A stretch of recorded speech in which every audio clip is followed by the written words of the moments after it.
C'est une icône, c'est un modèle de réussite, mais aussi un aimant à polémique. Y'a quoi ici? Y'a quoi ici? Kalash, de son vrai nom Kevin Valeret, il incarne à lui seul la dualité de l'île aux fleurs. Une beauté époustouflante et une violence qui explose. De plus en plus d'armes et de morts. 199 tentatives d'homicide en 2024, plus 126% par rapport à 2023. Kalash est le visage d'une Martinique qui regarde vers l'Amérique. Aujourd'hui, on va retracer le parcours de l'homme et comprendre pourquoi la Martinique est devenue statistiquement plus dangereuse que New York.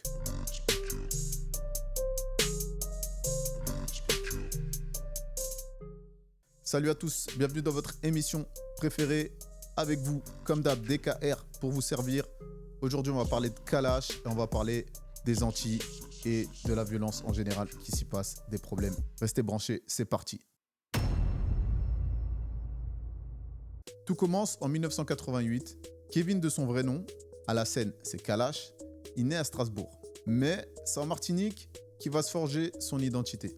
Fils d'un prof de philo et d'une mère infirmière, il sent que le dancehall l'appelle. Normal pour un jeune des Antilles. Entre 2010 et 2012, il se fait un nom dans les sons de système. C'est l'époque de ses premiers succès locaux. Il devient proche d'Admiralty, la légende guadeloupéenne bien entendu. Et Admiralty, il va le prendre sous son aile. Ils vont collaborer ensemble, mais la fraternité, elle finira par se briser. Une brouille qui marquera le milieu du reggae dancehall antillais.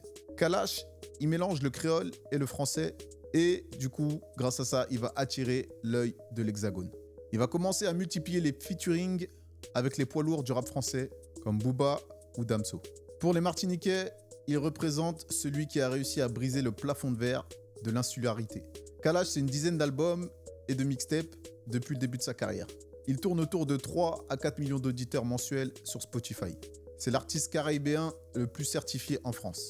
Il est très attaché à ses racines antillaises et il est très proche du peuple martiniquais. En vrai, c'est émouvant, quoi. Les mamans me remercient, je sais pas pourquoi. Les mamies m'embrassent, elles prient pour moi. Les enfants me disent qu'ils m'écoutent depuis qu'ils sont nés. J'ai l'impression d'avoir 50 ans, quoi. Il a fait beaucoup de concerts et d'événements aux Antilles, allant même jusqu'à proposer des prix attractifs et en dessous de ses prix standards dans les autres villes pour une place de concert. Pour l'un de ses concerts à Fort-de-France, on pouvait trouver des places comprises entre 15 et 60 euros, alors qu'habituellement, une place de concert se situe entre 60 et 100 euros. Il collabore beaucoup avec les artistes de la Caraïbe. On peut citer J. Kevlar, Mercenaires, Maureen, passant par Kima et plein d'autres encore. Mais ses plus gros succès, ils sont avec les artistes de la scène rap français. La vie de Kevin Valeret, c'est un roman. C'est un roman complexe. Kalash est un artiste qui souffre de dépression, due à son passé mouvementé dans son milieu familial. Il évoque beaucoup son enfance instable et le fait de s'être senti seul dans son enfance. Il en parle dans de nombreuses interviews. C'est des choses que je dis souvent aux gens de ne pas avoir honte. Quand j'ai senti que ça n'allait vraiment pas, je me suis dirigé vers les thérapies avec des psychiatres, des psychologues, hypnose, pour me faire aider, pour parler, pour découvrir certaines choses que j'ignorais. On pourrait faire un chapitre complet sur ses baby mamas et ses histoires d'amour. On a tous entendu la brouille de ces derniers mois avec Ingrid Littré, son ex-femme, ancienne Miss Martinique. Leur séparation, elle a été ultra médiatisée et houleuse, marquée par des accusations graves et des tensions étalées sur les réseaux sociaux, avec des jugements autour de la garde de leurs enfants. Kalash ne s'en cache pas, il a plusieurs enfants de différentes unions. Cette vie de famille éclatée alimente souvent les blogs et les discussions et ça renforce son image de rockstar insaisissable. Clara Kata, qui est aujourd'hui la femme qui partage sa vie, elle est aussi sa manageuse. Actuellement, c'est un couple puissant sur les réseaux, mais qui n'échappe pas aux critiques. Kalash, c'est aussi un casier judiciaire et des guerres d'ego.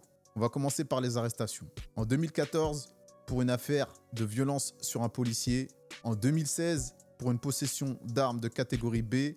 Puis le scandale de 2019 qu'on a tous suivi sur les réseaux sociaux, sur les Champs-Élysées. Après un concert, Kalash, il est arrêté pour outrage et rébellion envers les forces de l'ordre après avoir embouti des voitures sur son passage sur les Champs-Élysées. Les images de son arrestation, qui a été très musclée, elles ont fait le tour du monde, le tour des réseaux.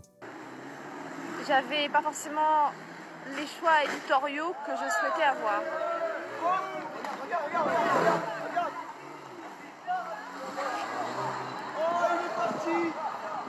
Il a défoncé la voiture, le gars, avec sa Porsche. Il a défoncé la voiture et il s'est pas posé de questions, quoi. Donc ça, il m'a dit, mettez main sur le plateau. Donc vous voyez là, il y a quoi? Il y a quoi?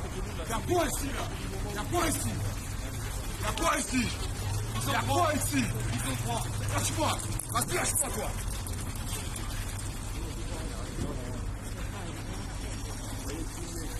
C'est marrant le spectacle quand même de filmer des gens.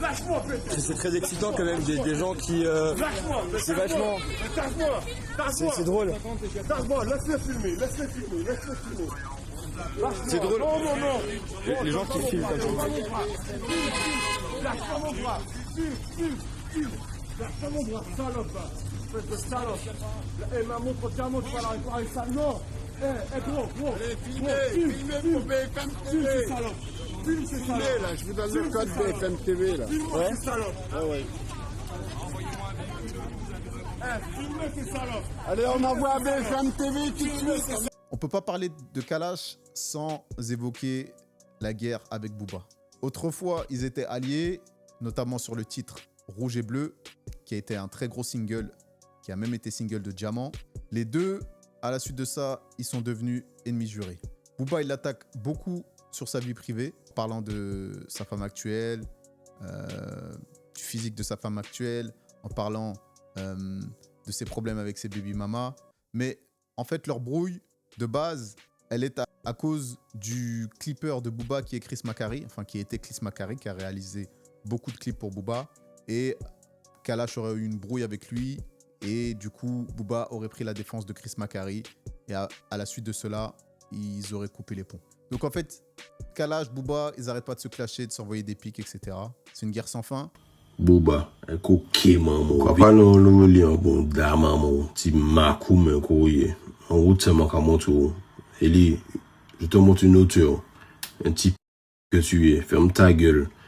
Venou, mon montre qui m'en est les antilles chou en bon da maman, ti makou men kouye.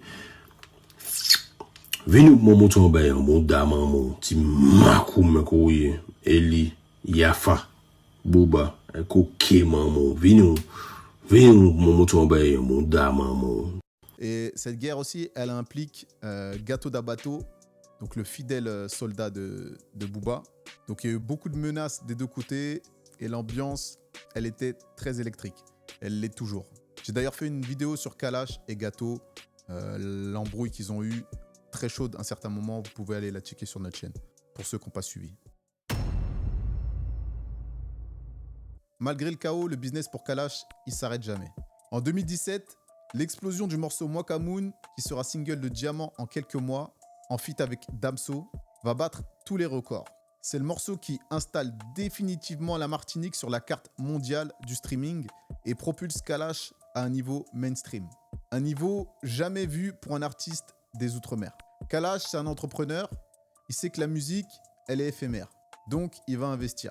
Il a lancé sa propre chaîne de pizzeria en Martinique, Mwaka Pizza, en 2021. Avec ça, il a donc créé de l'emploi localement, renforçant son statut d'icône nationale qui investit son argent au pays. De plus, sa chaîne de pizza est vraiment à son image. Même les noms des pizzas, c'est des titres de ses chansons.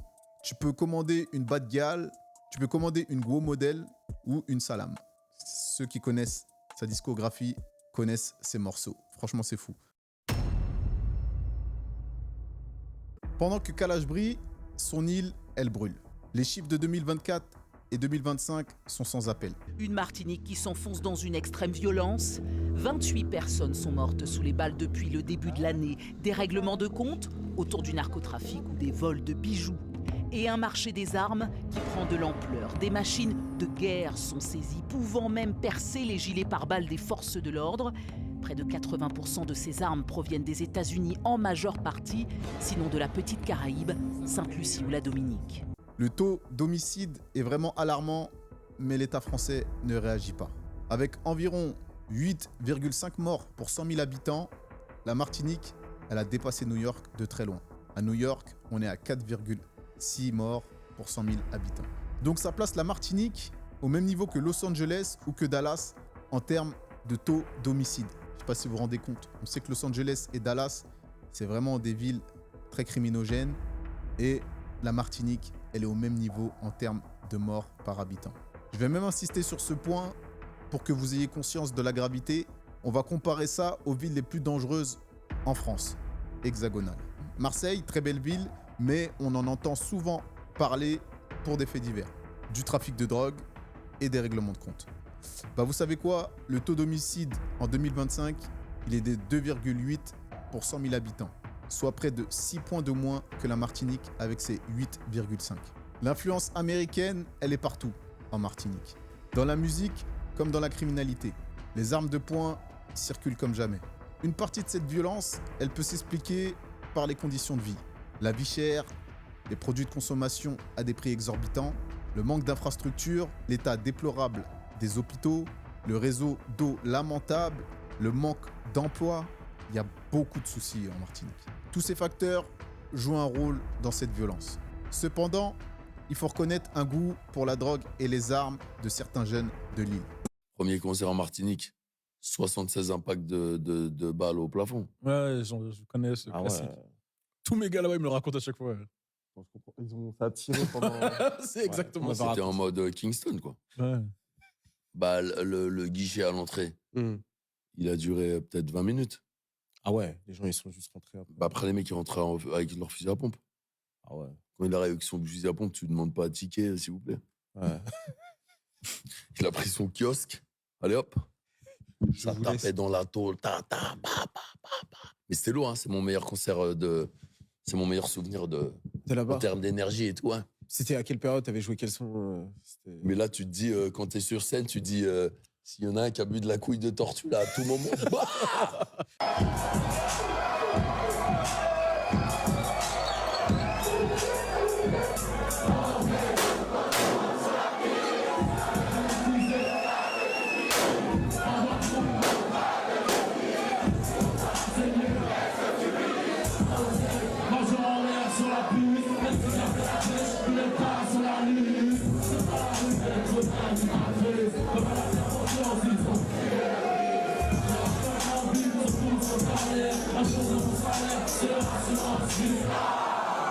En 2025, la Martinique a compté plus de 30 homicides, la grande majorité par arme à feu. La détention aux Antilles est également très dure. Plusieurs personnalités des réseaux en ont parlé comme Bachau ou La Flèche. Quand j'arrive à Martinique, à la prison de Ducos, directement, je vois l'atmosphère, c'est mort.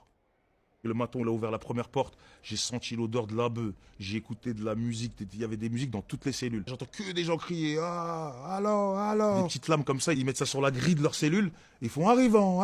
Ils font « Ra !» Dès qu'ils ouvrent la cellule, je vois 4 mecs qui sortent.